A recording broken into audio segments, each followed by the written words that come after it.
نحمده ونصلي على رسوله الكريم اما بعد اعوذ بالله السميع العليم من الشيطان الرجيم بسم الله الرحمن الرحيم اللهم صل على محمد وعلى آل محمد وبارک وسلم۔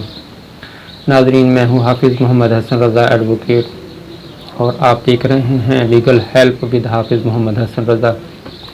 آج کا ہمارا موضوع ہے وصیت ول۔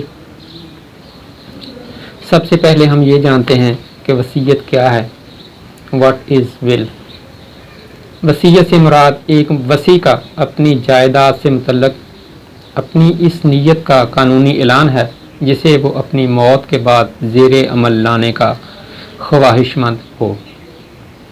ایک شخص اپنی زندگی میں اپنی جائیداد کے بارے میں اس خواہش کا اظہار کر سکتا ہے کہ اس کے مرنے کے بعد اس کی جائیداد اس کی ایسی خواہش کے تابع تقسیم ہو۔ اسے وصیت کہتے ہیں۔ یہ تحریری و زبانی ہو سکتی ہے۔ تحریری وصیت کو رجسٹرڈ کرانا ضروری ہوتا ہے۔ کوئی بھی ایسا عمل کسی شخص کا جو اس کی جائیداد کے بارے میں ہو اور وہ یہ اس بات کی خواہش رکھتا ہو کہ اس کے مرنے کے بعد یہ عمل جو ہے قابل پذیرائی ہو، قابل عمل ہو، تو ایسا اس کا عمل جو ہے وہ وصیت کہلاتا ہے۔ یعنی وہ چاہتا ہے کہ میری جو جائیداد ہے یہ کسی مسجد کو دے دی جائے، وقف کر دی جائے، میری جو اولاد ہے اس میں اس لحاظ سے تقسیم کی جائے، یا میری اولاد کے علاوہ فلاں شخص جو ہے اسے یہ پراپرٹی جو ہے وہ دے دی جائے۔ تو ایسی صورت جو ہے یا ایسا اس کا عمل جو ہے وہ وصیت کہلاتا ہے۔ یہ وصیت جو ہے یہ تحریری بھی ہو سکتی ہے اور زبانی بھی ہو سکتی ہے۔ اب ہم نے یہ جاننا ہے کہ جو وصیت ہے وہ کون کر سکتا ہے، ایسا کرنے کا کون حق رکھتا ہے۔ تو اس کے لیے قانون جو جانشینی ہے اس کی دفعہ 59 ہے، جس میں بیان کیا گیا ہے every person of sound mind not being a minor may dispose of his property by will۔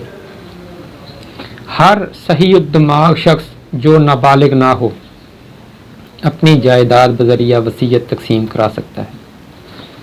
یعنی کہ ایک شخص جو ہے وہ صحیح الدماغ ہو، پاگل نہ ہو، دیوانہ نہ ہو، فاطر العقل نہ ہو اور نابالغ نہ ہو، تو ایسا شخص اپنی جو اراضی ہے اس کے متعلق وصیت کر سکتا ہے کہ میری یہ اراضی جو ہے فلاں شخص کو دے دی جائے یا یہ فلاں ادارے کو دے دی جائے۔ اس لحاظ سے اس پر صرف 2 قدغن لگائی گئی ہیں۔ ایک ہے کہ صحیح دماغ ہو اور دوسرا ہے کہ نابالغ نہ ہو، یا دوسرے لفظوں میں ہم کہہ سکتے ہیں کہ اگر کوئی شخص صحیح دماغ نہ ہو اور بالغ نہ ہو تو ایسا شخص جو ہے وہ وصیت نہیں کر سکتا۔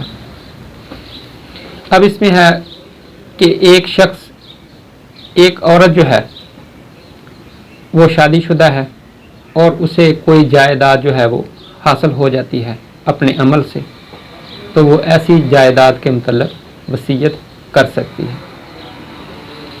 گونگا شخص ہو، بہرا ہو یا اندھا ہو، صرف اس میں شرط ہے کہ اسے سمجھ ہو کہ میں کیا کر رہا ہوں، تو اس کا گونگا، بہرا یا اندھا ہونا اس عمل کے لیے غیر مناسب یا غیر قانونی نہیں ہوگا کہ اس نے وصیت کی ہے۔ اندھا ہونے کے باوجود، بہرا ہونے کے باوجود یا گونگا ہونے کے باوجود اس نے وصیت کی ہے، اسے یہ سمجھ ہو کہ میں کیا کر رہا ہوں، تو اس صورت میں اس کی یہ ڈس ایبلٹی وصیت کے آڑے نہیں آئے گی۔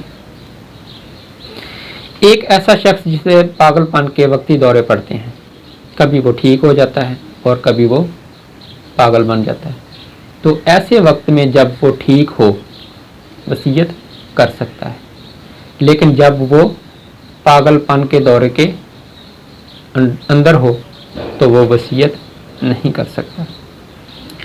ایک ایسا شخص وصیت نہیں کر سکتا کہ جب وہ نشہ یا بیماری کی وجہ سے ایسی حالت میں ہو کہ اسے معلوم نہ ہو کہ وہ کیا کر رہا ہے،